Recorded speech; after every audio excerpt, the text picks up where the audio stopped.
Terima kasih pemirsa, Anda masih bersama kami dalam Kominfo Newsroom. Pemirsa, istilah surga kecil di dunia mungkin tepat disematkan di Sumatera Utara. Tempat ini memiliki keindahan yang luar biasa, memanjakan mata dan juga memberikan ketenangan, dan salah satu keindahan yang dimaksudkan adalah di daerah Tangkahan. Tangkahan menerapkan konsep ekowisata sehingga tetap menjaga kelestarian hutan. Namun di balik keindahan Tangkahan bukan jalan yang mudah untuk mengubah Tangkahan menjadi tempat ekowisata. Karena sebelumnya tempat ini di daerah ini terjadi pembalakan liar yang sistematis dan sudah berlangsung cukup lama. Seberapa sulit untuk mengubah tempat ekowisata ini dari pembalakan liar? Kita akan membahasnya lebih lanjut bersama dengan Zumri Sultani, Kepala Dinas Kebudayaan dan Pariwisata Sumatera Utara. Assalamualaikum Pak Zumri. Waalaikumsalam warahmatullahi wabarakatuh. Waalaikumsalam. Apa kabarnya nih Pak hari ini Pak? Alhamdulillah baik, Alhamdulillah sehat. baik. Ya, Pak Zumri, mengenai tangkahan dari illegal logging untuk menjadi pengembangan wisata. Seberapa sulit kira-kira perjuangan untuk sampai pada tahap ini Pak Zumri?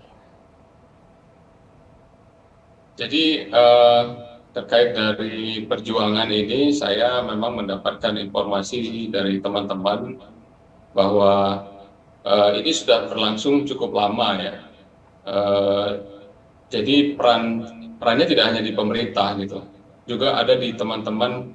Waktu itu ada NGO yang masuk, bagaimana memberikan penyadaran kepada masyarakat yang tadinya mereka melakukan pembalakan di hutan, kemudian berubah secara drastis, justru mereka yang saat ini menjadi pelaku pariwisata yang justru mengamankan hutan yang ada di sekitar Tangkahan. Jadi memang prosesnya luar biasa. Kalau dengar dari historinya cukup sangat dramatis sekali gitu kalau mendengar cerita bagaimana banyaknya penolakan untuk merubah itu, karena kita tahu pada saat di zaman itu kayu itu sangat mahal sekali gitu, dan artinya untuk mendapatkan itu dengan mudah mereka dan ini ditentang. Tentunya ini juga menimbulkan friksi di antara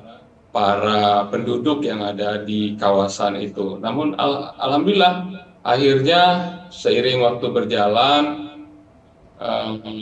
masyarakat ternyata sadar akan pentingnya hutan yang mereka punya, dan salah satu yang paling memungkinkan adalah menjadikan kawasan itu menjadi kawasan ekowisata yang tentunya ini saat ini memberikan manfaat bagi mereka yang dulunya pembalap, justru sekarang menjadi pengembang pariwisata yang ada di kawasan Tangkahan. Seperti itu. Baik NGO atau lembaga swadaya masyarakat ini turut ikut untuk turun tangan mengenai perubahan dari pembalakan liar menjadi pengembangan wisata.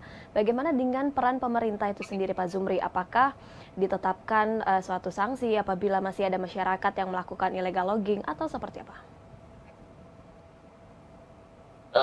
Saya pikir kalau untuk aturan-aturan yang secara normatif tetap dijalankan oleh pemerintah, ketika ada terjadi pembalakan, tentunya aturan yang berlaku tetap dijalankan untuk itu. Apalagi saat ini kita tahu bahwa kawasan itu sudah menjadi kawasan konservasi, sehingga di dalam aturannya sangat ketat sekali untuk jika ada yang menumbang pohon di kawasan konservasi, tentu itu ada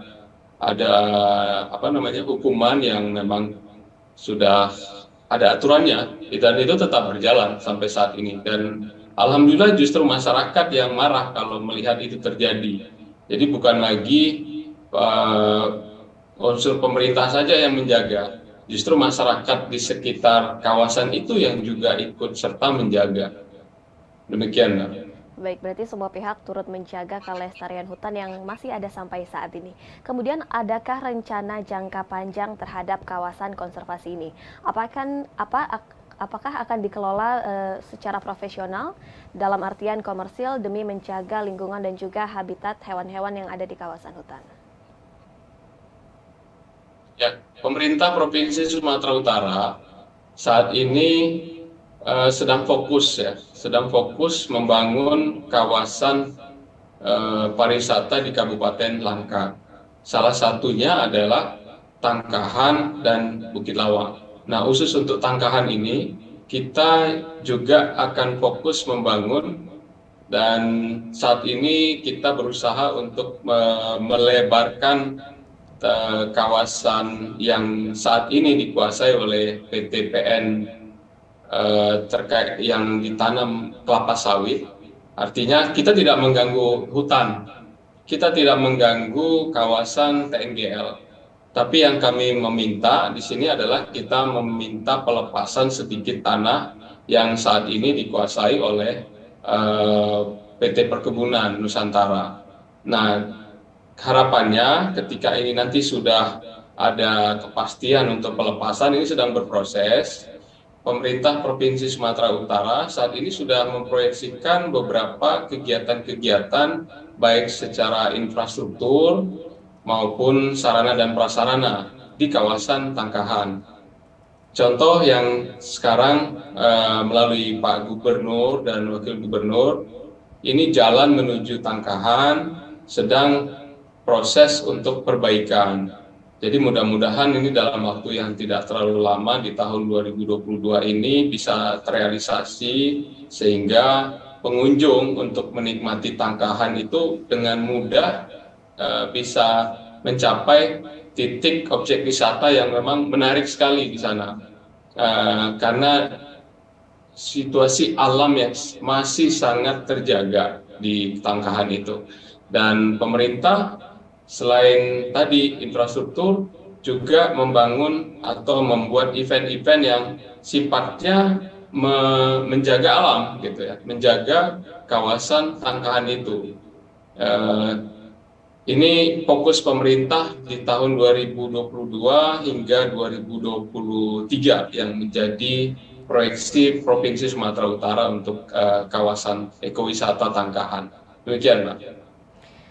Baik, terkait dengan langkah yang akan dilanjutkan oleh pemerintah, salah satunya ialah mempermudah untuk akses menuju ke ekowisata Tangkahan tersebut. Mungkin dapat dijelaskan lebih detail, Pak, mengenai seperti apa penyelesaiannya, karena untuk menuju ke Tangkahan tersebut memang jalannya sudah rapi, namun kurang lebih 12 meter untuk menuju ke Tangkahan ini jalannya sudah mulai berbatu dan sudah tidak stabil. Mungkin apakah jika nantinya akan ada perbaharuan jalan atau jalannya menjadi mulus, ini akan mengganggu ekosistem setempat, terlebih di kanan kiri jalan ini terdapat pohon kelapa sawit, Pak.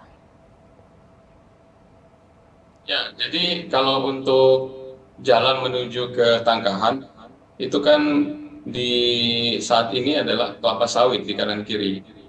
Nah, untuk jalan itu sendiri ini sedang berproses untuk diperbaiki. Bahkan ada beberapa titik jembatan ya, 6 sampai 8 seingat saya itu ada jembatan yang sudah dimasukkan juga untuk perbaikan karena ada beberapa jembatan yang memang sudah mulai runtuh. Kalau itu sedang naik air dari sungai itu tidak akan bisa dilalui oleh mobil. Sehingga ini di tahun 2022 ini sudah masuk dalam program untuk perbaikan. Dan harapannya sih tidak mengganggu ekosistem yang ada di kawasan Tangkahan. Karena kita tahu ekosistem yang terjaga itu adalah dari sungai nyebrang, itulah ada kawasan ekosistem yang kita harus jaga.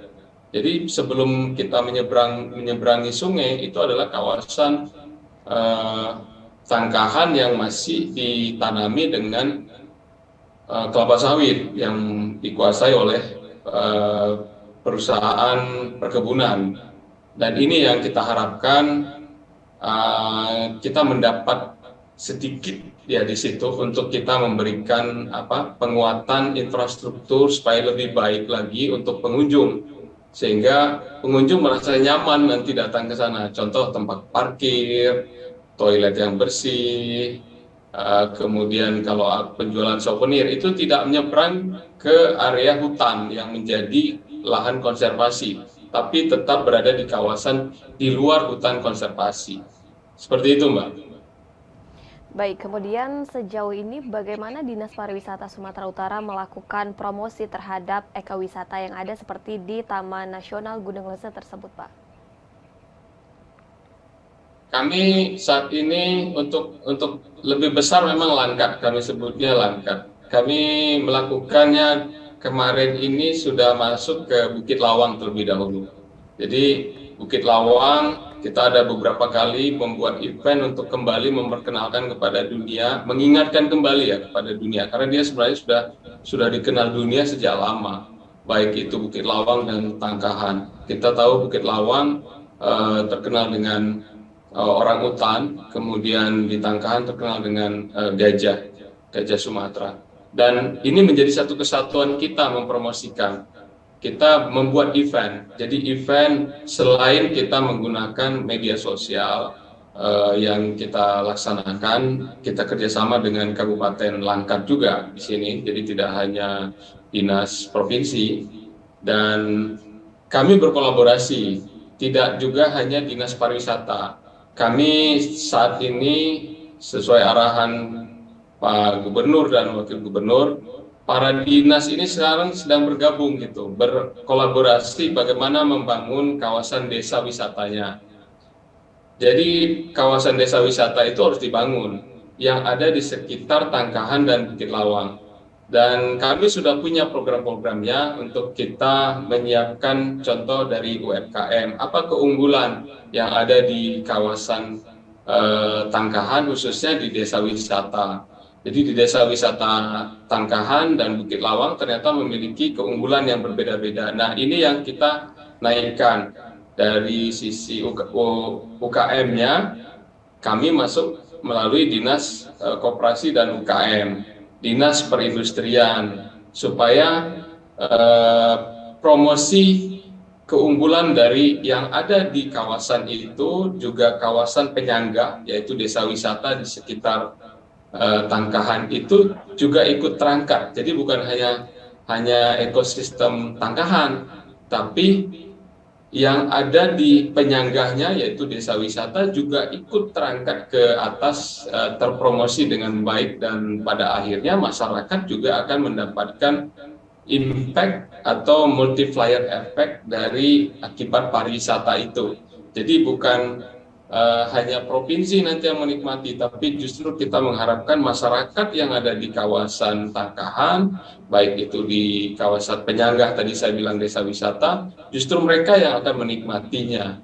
Dan mudah-mudahan ini program ini tidak hanya berhenti di tahun 2022, kita juga lakukan ini sampai di 2023, dan harapannya di 2024 nanti juga akan dilanjutkan oleh pemerintahan selanjutnya. Demikian, Mbak. Baik, sehingga untuk mencapai prioritas pembangunan Sumatera Utara yang menuju Sumatera Utara maju, aman, bermartabat, dengan menggalakkan program salah satunya mempromosikan desa pariwisata dan juga menggalakkan UMKM yang ada di sana.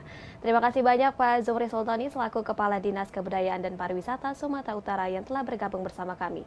Terima kasih banyak Pak Zumri. Terima kasih. Selamat pagi.